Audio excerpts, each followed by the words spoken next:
Good evening and welcome to the COVID-19 update on Channels Television. I'm Millicent Walcott. First, the highlights. The Nigeria Center for Disease Control partners University of Lagos for accurate data on COVID-19. Governor of Imo State, Hope Uzodinma, gets second dose of Oxford AstraZeneca, urges residents to get vaccinated for protection.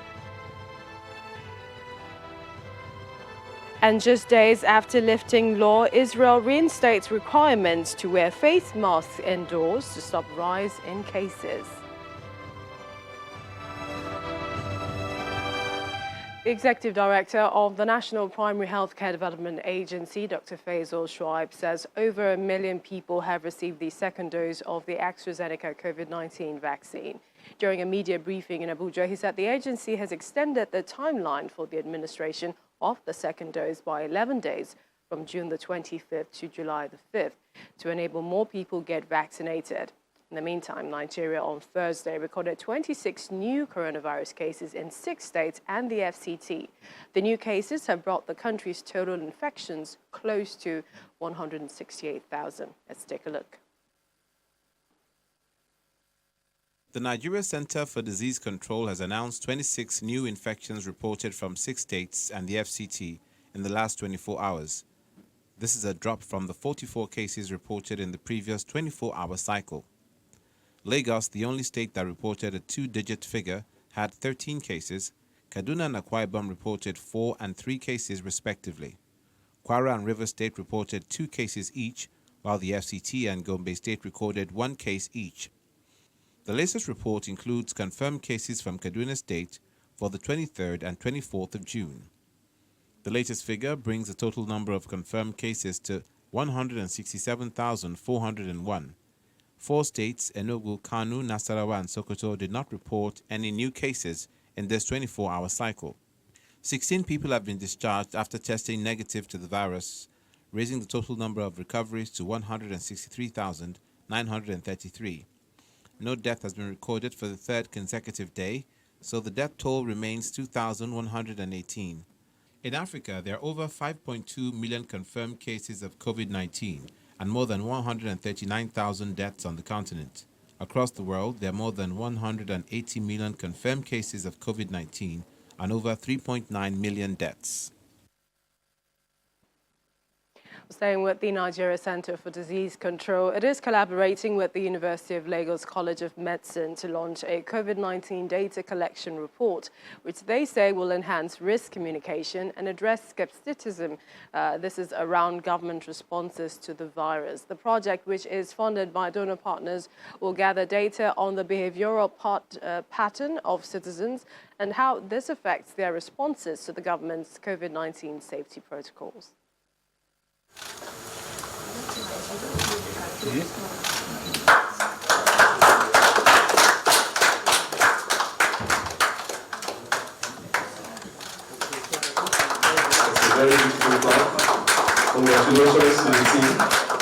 The unveiling of this Data for COVID-19 challenge in Abuja is the latest strategy by the Nigeria Center for Disease Control to drive government response to the pandemic with verifiable data.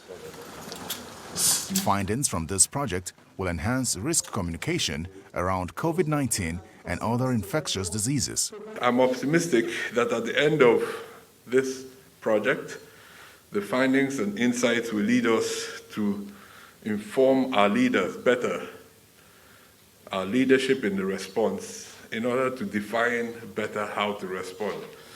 Skepticism around risk communication and government interventions remain a major challenge in the COVID-19 response, but the Minister of State for Education believes that this can be addressed through the use of accurate data.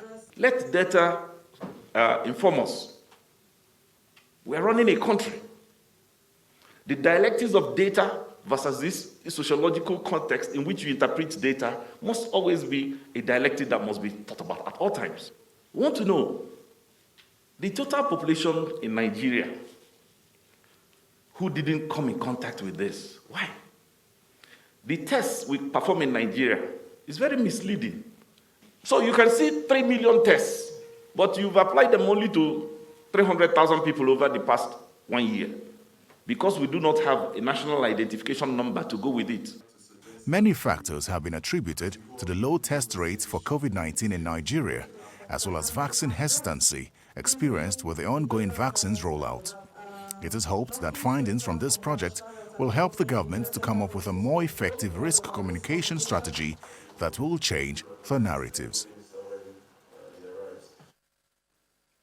The Imo State Governor, Hope Uzodimma, says his administration has put all measures and necessary modalities in place in case of any eventuality of an outbreak of the third wave of the COVID-19 virus. The governor disclosed this at the Government House, Owerri, the state capital, after taking the second jab of the AstraZeneca vaccine. He says the government is not relenting in her efforts to provide quality health care for the people. He restates that the deadly coronavirus is real, urging residents of the state to ensure that they take the complete dose of the AZ vaccine, which will no doubt help reduce transmission and potency of the virus. We saw that the incident in Florida, only those who were vaccinated, the two men that escaped the incident. Therefore, nobody wants to die. The virus is real and is really dealing with the human race. So the only solution is vaccination, and it doesn't take us anything. I have to do this publicly because to show leadership by example. Because if I've been able to do this, it goes without saying that every other person is encouraged to go and get vaccinated so that we excuse ourselves from this monster. In South Africa now, the third wave has struck, and people are also paying for it very dearly. So we need to get prepared and ensure that should third wave get to Nigeria, they demonstrate that we are ready and prepared to stand whatever protective measure that will be in place. The National Executive Council of the National Union of Civil Engineering, Construction, Furniture and Woodworkers is advocating for infrastructural development to be included in the adjustment of the new normal occasioned by the pandemic, which it says slowed economic and infrastructural development in the state and the country. Comrade Amechi Asugwani, during an interview in Asaba, insists on more efforts being made to free up more funds for improved security, economic growth, job creation, as everyone adjusts to the challenges of the virus.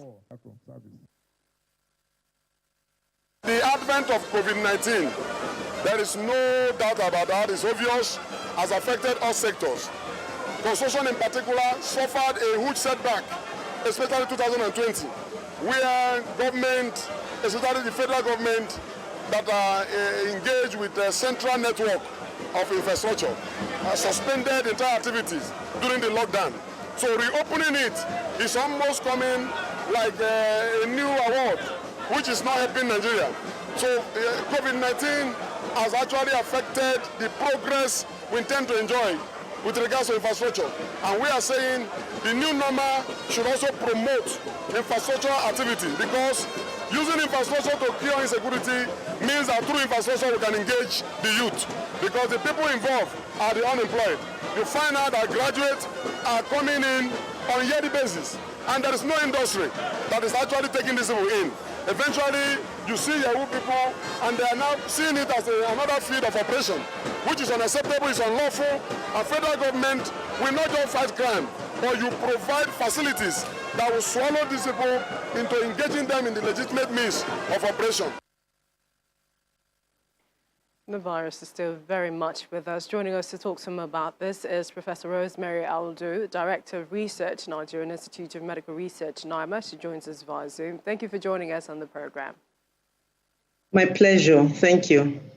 What is the latest effort of NIMA to the fight against the coronavirus? Well, we've been very busy and doing so much. Like we have actually developed 2 diagnostic kits for COVID-19 in Nigeria, working on COVID vaccine development right now. And we have also been very busy with the sero-epidemiological survey of COVID-19 in Nigeria. We have just We have completed that of Sokoto State, and we are just moving on to Delta State as we speak. So we've been working around the clock. So let's take some of the issues you mentioned, one after the other. Let's start with the seroprevalence survey. We know what the findings in February told us about some of the states like Lagos. So you can tell us, what are the findings, preliminary findings, for example, in Sokoto State? Well, the testing is still going on in Sokoto State, but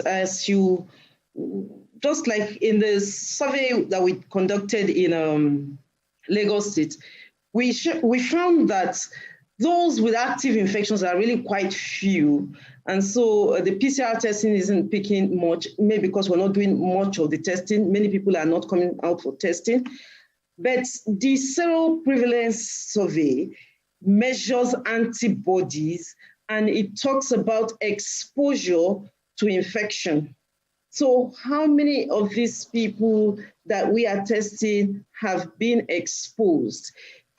We are seeing that a good number of people have been exposed.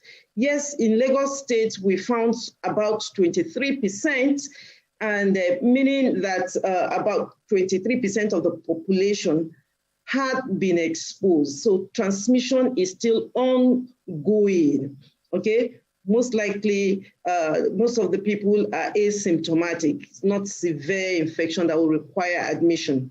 In Sokoto State, we haven't finished testing all the samples. We have just gone halfway. So we are still on that.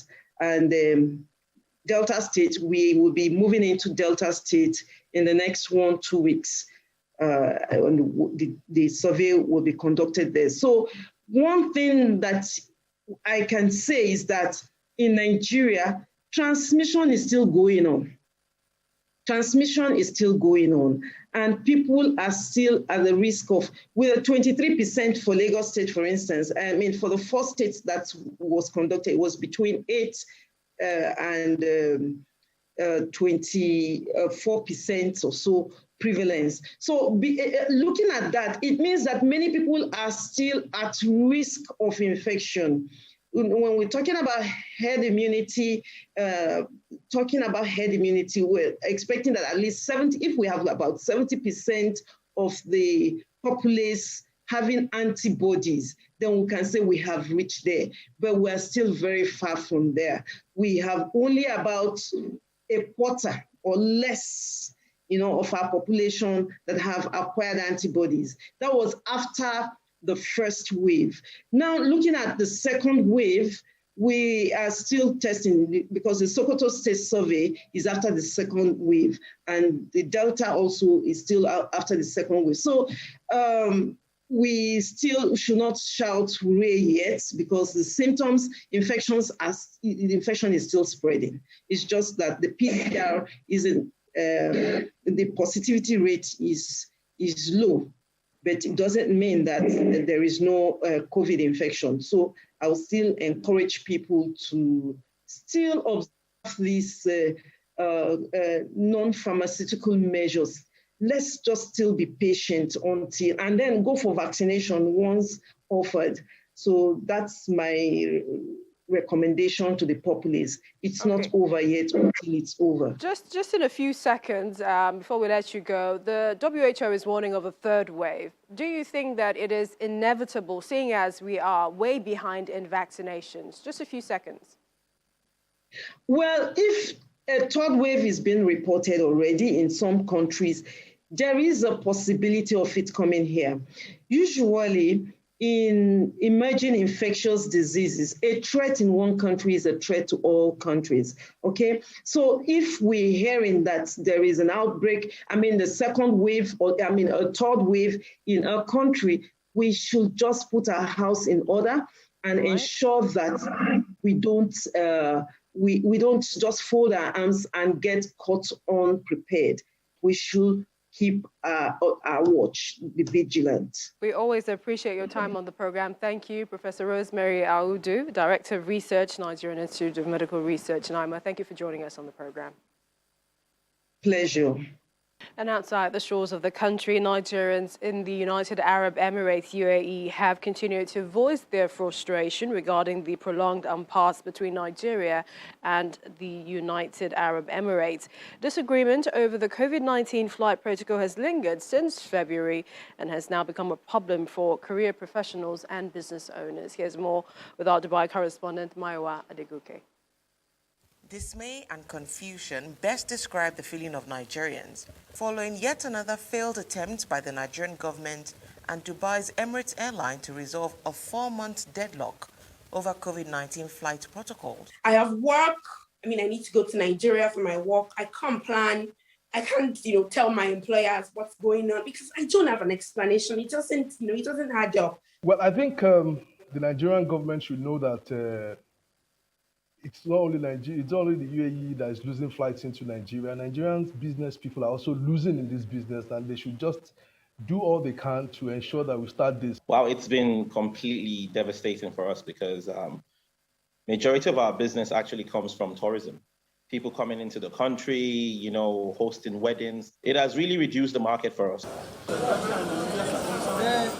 Barely 48 hours after announcing Nigerian travelers would be welcome from the 23rd of June, Emirates Airline reversed its decision, reinstating a suspension till further notice. Basically, it is really kind of an open secret that at that time, the business, if you can call it, the business of getting and arranging a negative COVID-19 test in Nigeria was booming. And many Nigerians would rather go and get those certificates instead of them to go and take the test.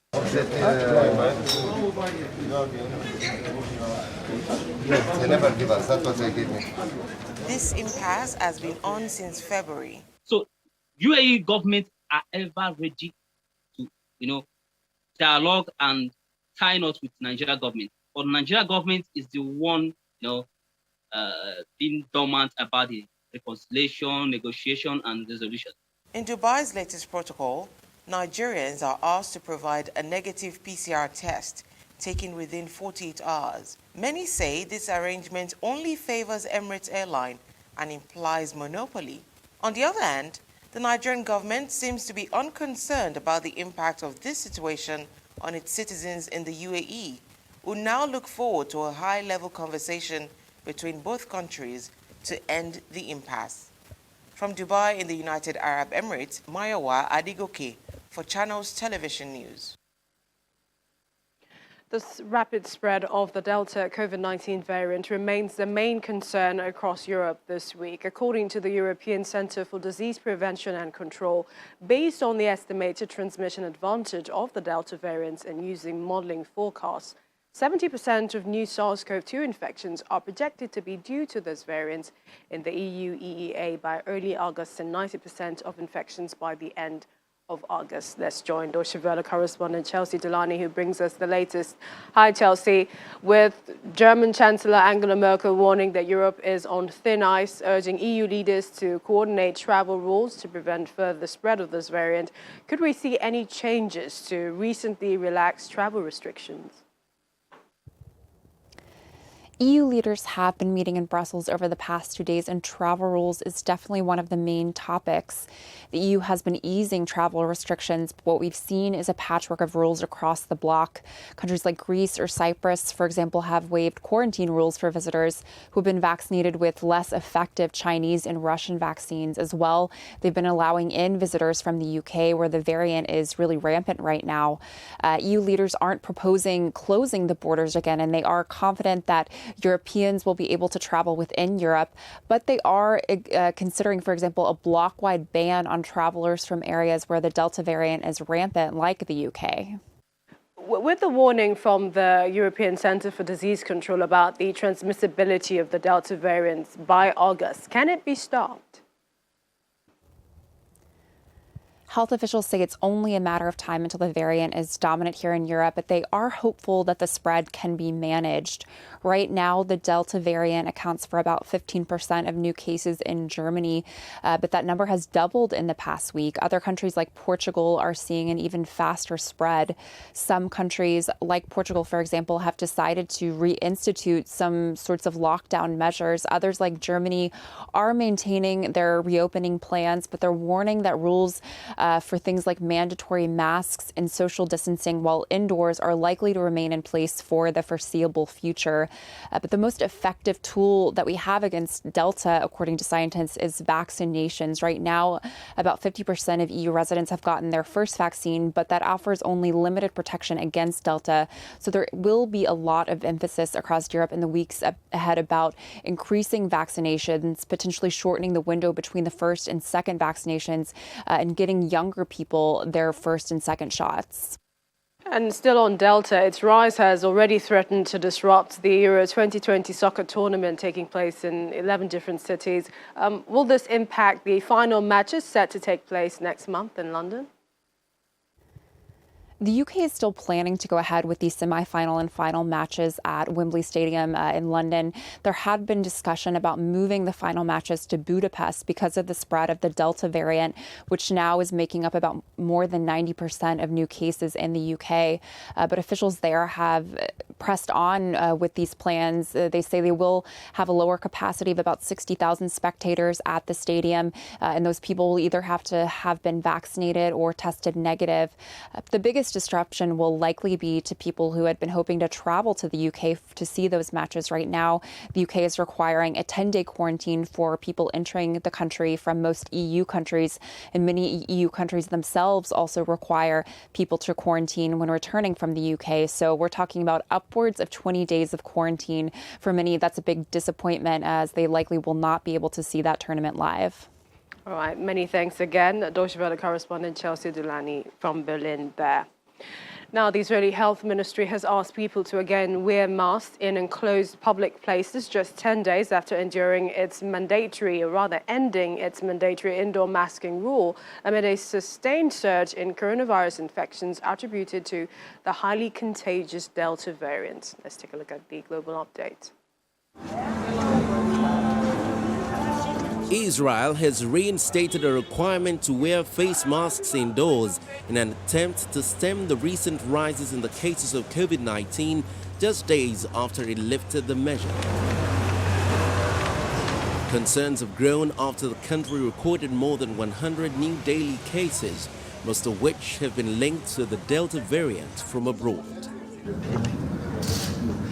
Iranian Supreme Leader Ayatollah Ali Khamenei has received his first dose of a homegrown COVID-19 vaccine today, amid efforts by the country to speed up its vaccination rollout.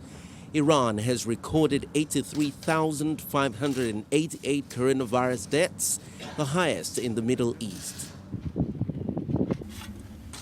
Russia has reported a record number of COVID-19 deaths amid a surge in infections. Authorities are saying the Delta variant and slow progress of a vaccination program are to blame.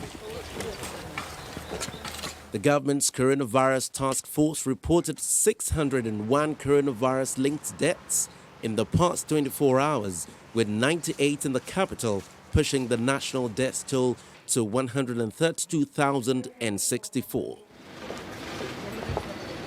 French Health Minister Olivier Véran and EU Health Commissioner Stella Kyriakides are calling on French citizens and EU member states to keep vaccination campaigns going strong, despite the improving health situation on the continent. So what we want, and the message that I am sending to all member states, is for citizens to be vaccinated, to be fully vaccinated, as soon as possible, so we can have this level of protection that we need against any potential variants. Véran insisted French people should get their first and second doses, even though the summer holidays are imminent. And finally, Japan continues struggling to administer COVID-19 vaccines safely and efficiently, as another batch of just over 3,000 vaccine doses have been thrown away due to improper storage. The discarded Pfizer jabs were meant to be kept at a low temperature, but were thawed and refrozen while en route to the destination. Niigata's health authorities have since apologized for the mistakes. Well, let's continue to take responsibility. You can visit our websites for more updates, better understanding of the pandemic. It's channelstv.com. That's our program this evening. Thank you for watching. I'm Millicent Walker. Stay healthy.